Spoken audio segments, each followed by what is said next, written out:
Hello learners, welcome to Sure Question Academy. Please watch the videos, like and subscribe to the channel. Hello learners. Today, we are going to investigate how simple machines, like this nail puller, help us apply physics in our daily lives.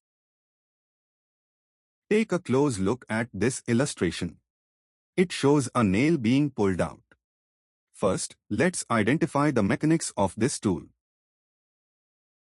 Part A asks, what type of lever is this? And more importantly, why do we categorize it that way? Let's break it down together. The nail puller is a first-order lever. But do you know what makes it unique? It's because the fulcrum, the pivot point, is positioned right between the load we are moving and the effort we are applying. Whenever the pivot is in the middle, it's always a first-order lever. Now, let's switch gears and look at the numerical side of this problem. Suppose we apply a force of 50 newtons to the handle. If the tool provides a mechanical advantage of 5.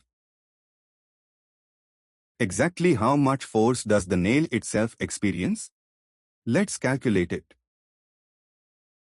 To solve this, we'll start by listing what we already know from the question. First, the effort force applied, represented by E, is 50 newtons. Next, we have the mechanical advantage, or MA, which is 5. This means the tool multiplies our input force by 5 times. Now, we recall the relationship between these terms. The formula for mechanical advantage is load divided by effort. It tells us how much output we get for our input.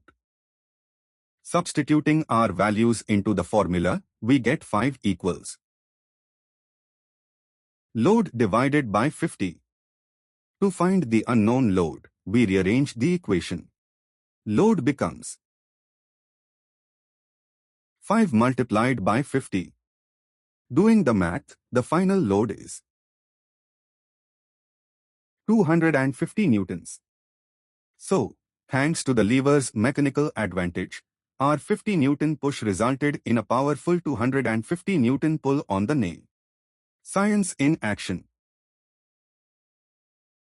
I hope this step-by-step breakdown helped you master the concept of levers.